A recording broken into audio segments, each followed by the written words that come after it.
Hi, today we're going to be talking about hiring people with disabilities, basically an Employer's Guide 101. My name is Elsa Ramos. I am legal counsel to Commissioner Joe Esparza. He's a commissioner representing employers at the Texas Workforce Commission. I have been in that role for about 14 years now. It's going to be about 15 years that I've been with the Texas Workforce Commission.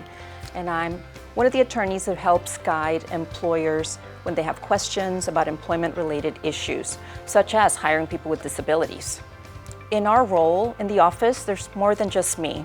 There are 4 of us that work in Commissioner Esparza's office who help and assist employers. And in our role, we take a lot of phone calls and emails from employers. And pretty much in the last 15 years, I've spoken, I can say, to thousands of employers. And one of the things that we hear very often, very often, consistently, week after week, is that employers just want to do the right thing. And that means that when they call with an employment issue, they want to be in compliance with the law and with best practices, because doing that helps them avoid liability. Doing the right thing is actually good for business.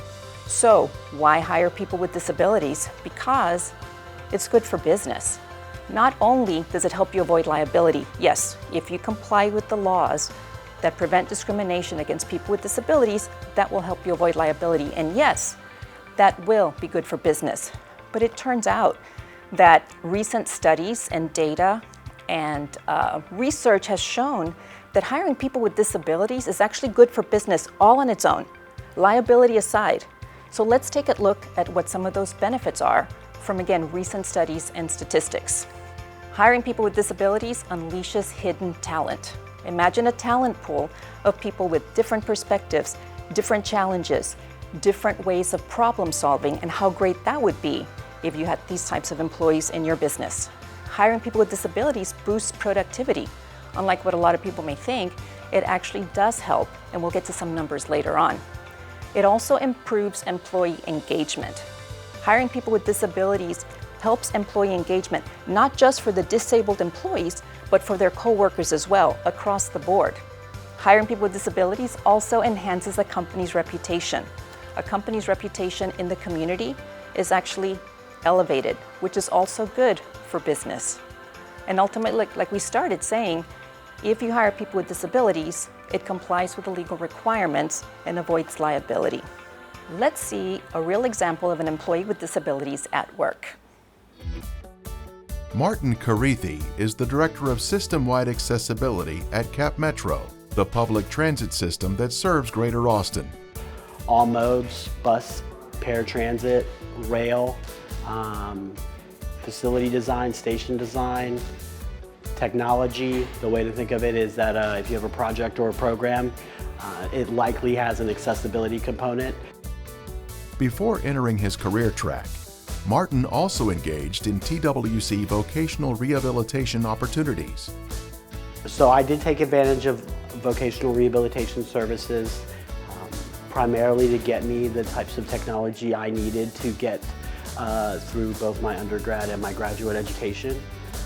So the availability and the ability to get assistive technology, get training for that, all through the vocational rehabilitation program was important because it gave me the tools I needed to be able to seek employment independently.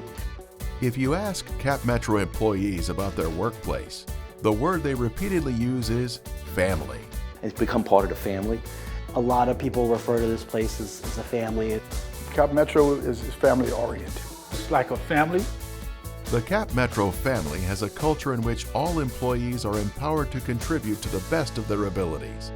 And to that end, Martin has been able to rely on Texas Workforce Commission resources for employees with disabilities. We've had employees come to me in need of assistance with things like technology or smaller adaptations that can be made at the job site. And in those cases, we reached out to TWC, got connected to some people, and then between the employee and TWC, they were able to get the things that they needed to continue doing the work that they do here.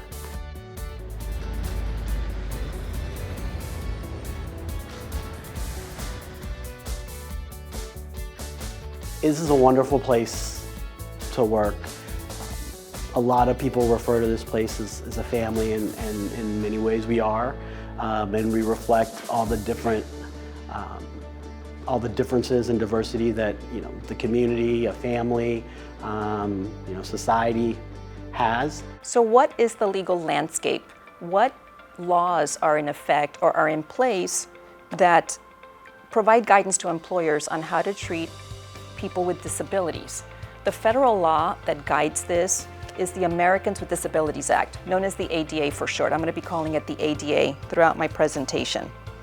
And it prohibits discrimination against people with disabilities in different areas, one of those areas being employment. Now, the ADA applies to employers with at least 15 employees. So if you're an employer, or for businesses that are smaller than 15 employees, the ADA does not apply. But it does apply to employers with at least 15 employees. The ADA prohibits employers from discriminating against qualified individuals with disabilities in job application procedures, hiring, firing, advancement, compensation, job training, and other terms and conditions and privileges of employment. That's a lot of words, I understand, but basically do not discriminate in employment, and these are applicants and current employees, not just current employees, in terms, because of a disability. So the employer requirements under the ADA can be simply stated in one sentence. Employers must reasonably accommodate an individual with a disability, again, applicant or employee, unless doing so would create an undue hardship. So I just said, very simply stated in one sentence. However, there are some terms that we're going to need to get some extra clarification or definition for. These are reasonable accommodation, individuals with disabilities, and undue hardships. Let's look at what an individual with a disability is.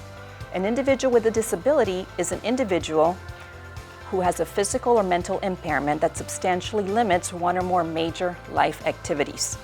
An individual with a disability is also a person who has a record of impairment or who is regarded as having an impairment. So major life activities, what are these? These are basically really crucial, vital activities that would help anyone take care of themselves, right? So some examples, of course, are seeing, hearing, eating, sleeping, walking, standing, but also speaking, breathing. Imagine having an issue with that or having difficulty with that. Learning, reading, concentrating, thinking, communicating, and of course, working. That is a major one from major life activities.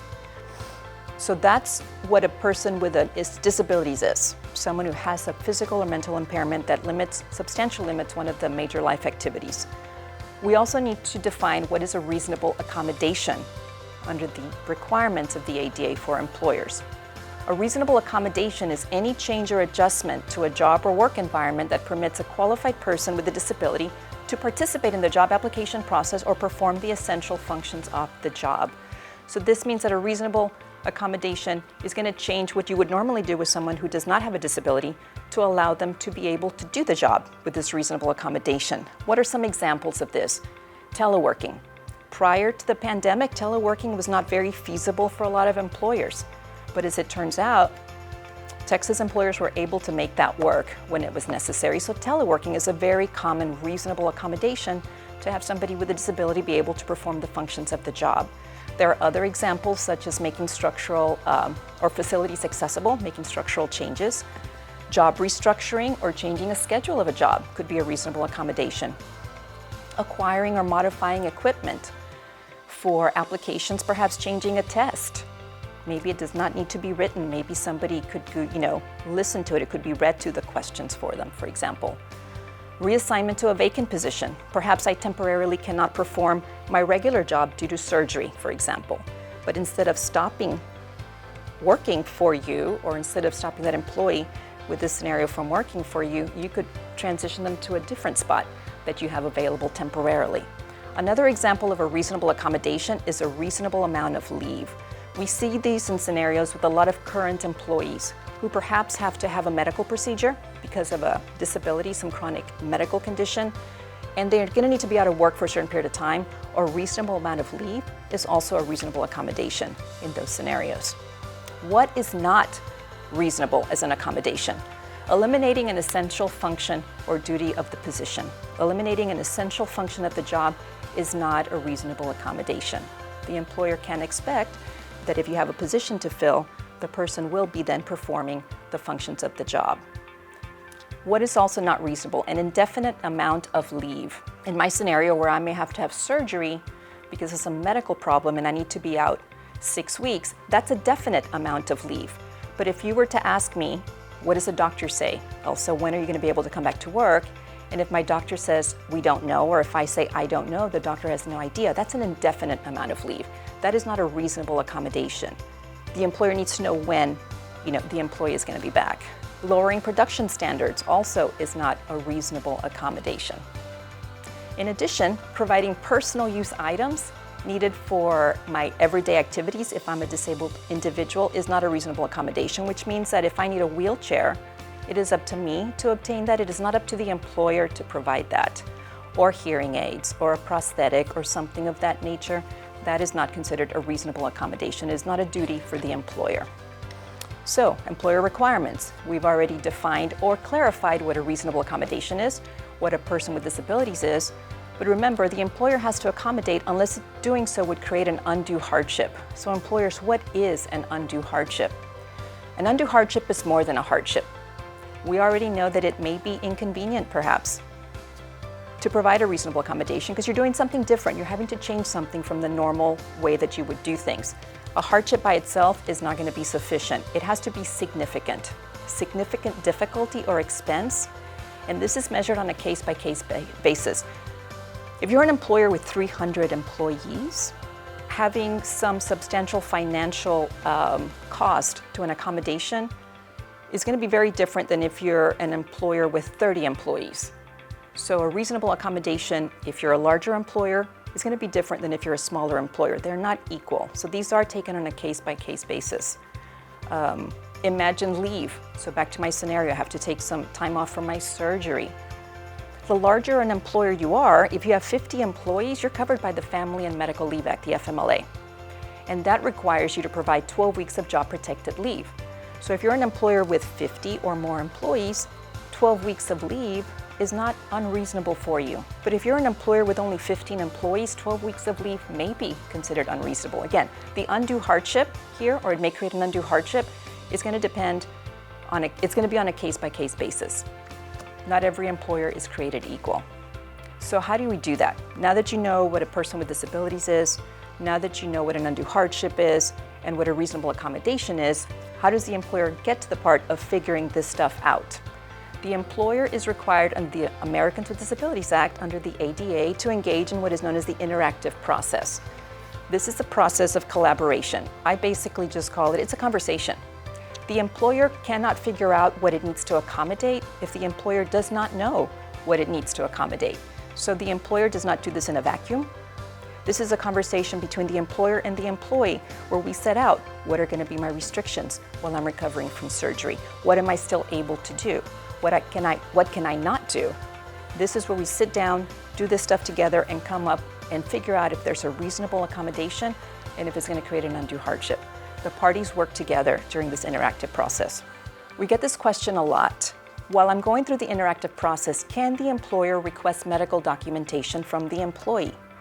The answer is yes. The employer can request medical documentation that sets out what are any restrictions, what are limitations. The duties of the job are always fair game. What I normally tell employers is, look, the diagnosis of your employee, or my diagnosis, is none of the employer's business. What is the employer's business is whether or not I can perform the functions of my job with or without reasonable accommodation. So those are always fair game. So it is okay for the employer to say, okay, Elsa, here's a list of the physical and cognitive duties of your job. Take this to your doctor and see if the doctor says you're able to perform these. And if not, maybe there's a limitation. So for example, if my job requires me to lift 50 pounds and that is listed on the paper, the doctor says, nope, for the next 6 weeks, you cannot lift 50 pounds, you can't lift more than 25. So now you have that. During this interactive process, you're able to figure out, is there an accommodation we can make? Can we work with this? So that is really very important. The ADA does not require employers to hire people with disabilities, just so we're clear. Pretty much, I'm not aware of any law that requires any employer to hire somebody out of any group. What it does do, however, is prohibits discrimination in employment against individuals with disabilities. So I've told you that hiring people with disabilities is good for business, right? Helps avoid legal liability, but ultimately good for business. Even having told you that, you might perhaps still be apprehensive. A lot of employers are apprehensive about hiring people with disabilities, and this is because of very common misconceptions out there. A recent study, the company Accenture partnered with Disability In and the American Association of People with Disabilities and published a study in 2018 that had been looking at, again, compiling a lot of data on hiring people with disabilities. And they identified certain myths/misconceptions. One of these, people with disabilities are less productive. Their data actually showed the reality that job performance of people with disabilities has proven equal to, if not better, than that of workers without disabilities, a fact underscored by studies dating back decades. Again, this one was published in 2018, so they must have looked at studies from before then, going farther back. Another misconception, people with disabilities are not qualified. Again, this study showed that there are many qualified candidates with disabilities that have the necessary education and experience for a variety of jobs. Employees with disabilities often bring innovative, efficient approaches to tasks, offering fresh ideas and methods. Remember, these are people who have faced very many different challenges than people without disabilities, and because of that, they have great ability to problem solve and see things from a different perspective, which I think would be beneficial to pretty much all employers. Another misconception, reasonable accommodation is costly. Reality, in a survey of more than 3,500 employers by the Job Accommodation Network, and we'll talk about that organization in a little bit, the Job Accommodation Network, 49.4%, pretty much half, I'm gonna round it up to half, okay, reported that the accommodation for employees with disabilities cost absolutely nothing, and I'm quoting, cost absolutely nothing. So that's amazing. But think about it, we have software now that can take text to speech. If someone is not able to read something, it can be read to them. We have software now that can take speech to text if somebody has an issue and maybe can't type something up. We have computer screens that can increase the size of an image, change the color of an image. So these kinds of accommodations cost nothing. That makes a lot of sense. But what if for those employers that did have to spend money on accommodation? Data showed that employers that incurred a one-time cost to accommodate, the median expenditure was $300.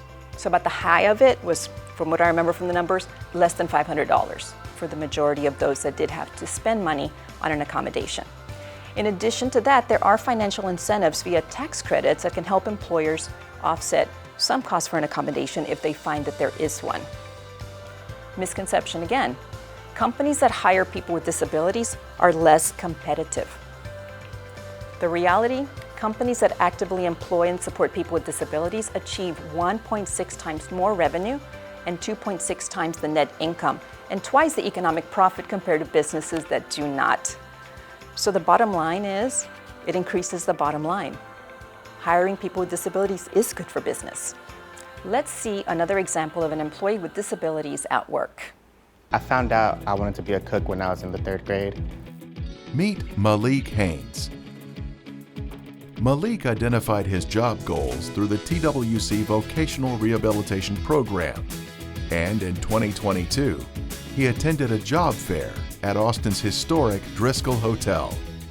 He was interviewed by executive chef Mark Dyanandan. I didn't know the entire time we were sitting and talking, I did not know that he was visually impaired. I had no idea. And then I said, listen, let's go take a walk around the kitchen, because I was really impressed with him just as a candidate, as an interview. Let me show him around, see if he's gonna like the place.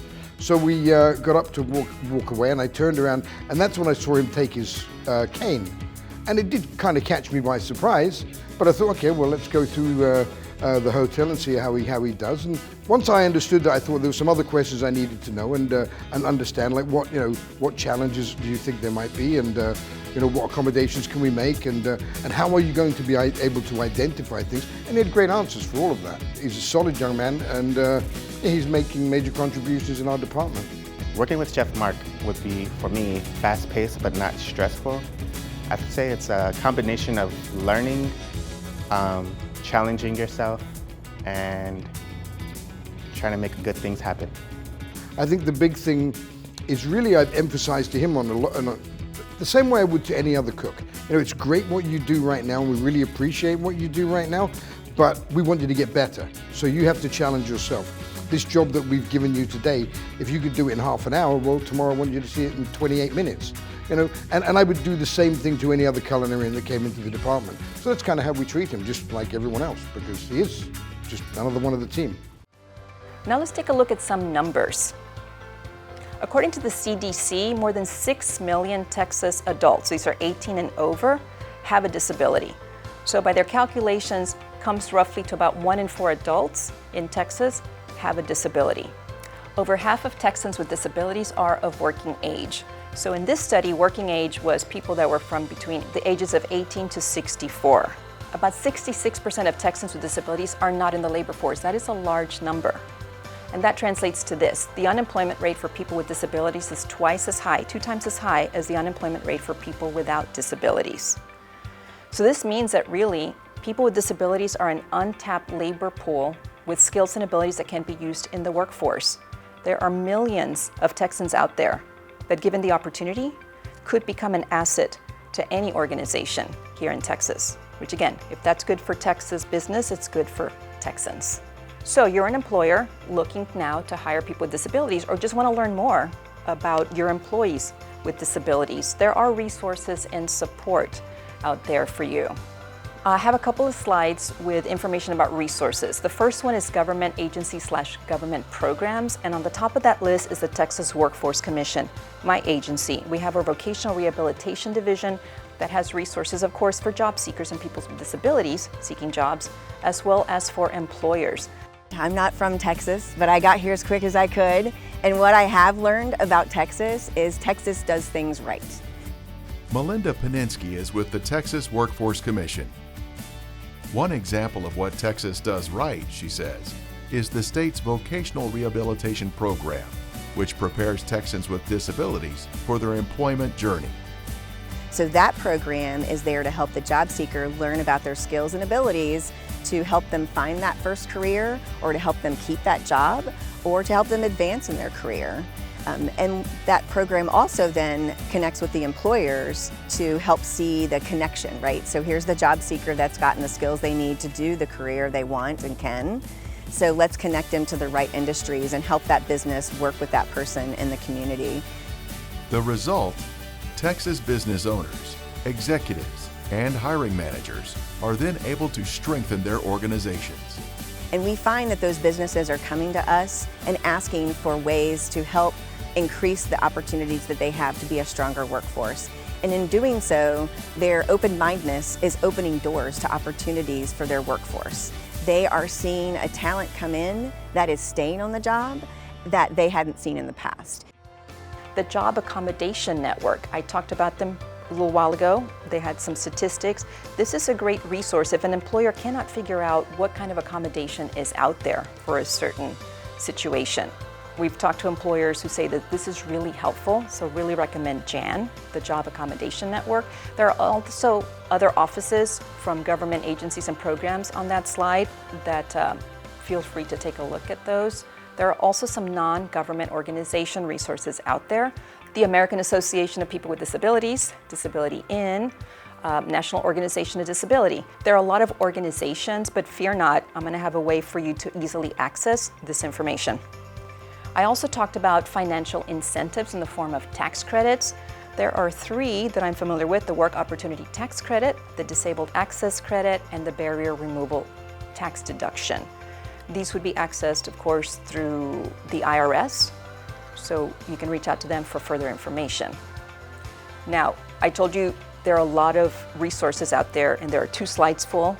Don't worry about remembering all of them or taking photos of your screen for doing that. The biggest resource is this one. Go to the Texas Workforce Commission website, twc.texas.gov, and in the search bar, you know where the magnifying glass is, type in hiring people with disabilities. The first search result will take you to a page where all of the resources that I listed are linked on there. And you don't have to remember any of them. You can go, the tax credits, there's a link for that. So all of those resources are available there at the TWC webpage if you search for hiring people with disabilities. If you're already an employer who has employees with disabilities, because you already said, hey, I know this is good for business, and you have been doing this, TWC has a recognition program that you may or may not be aware of. It is We Hire Ability. And this recognizes employers who have at least 10% of their workforce comprising individuals with disabilities. So you can find information about that in the same website, at the TWC, Hiring People with Disabilities, that first page that pops up. You can find information about that, and you may be eligible for that recognition. So ultimately, Employer Guide 101, that's what you need to know. So what are the takeaways? Hiring people with disabilities helps avoid liability because being in compliance with the current laws is good for business, right? Doing the right thing helps employers. But it's also good for business just on its own. Hiring people with disabilities is good for the bottom line. It's good for your employees. It's good for you. From that Accenture study, Vice President from CVS was quoted as saying, people with disabilities tend to be some of the most creative, innovative, and quite frankly, most loyal employees. A person with a disability wakes up every day thinking about being innovative. That is a skill set. And I believe that is a skill set many employers would be lucky to have. I provided a lot of information and given you a lot to think about, but I think the most important thing for you to take away today is the TWC website. Go to twc.texas.gov and search for Hiring People with Disabilities. There you will find, like I said, information and links to a lot of resources that you would find useful. I think doing that effort will be well worth it. And with that, thank you for watching.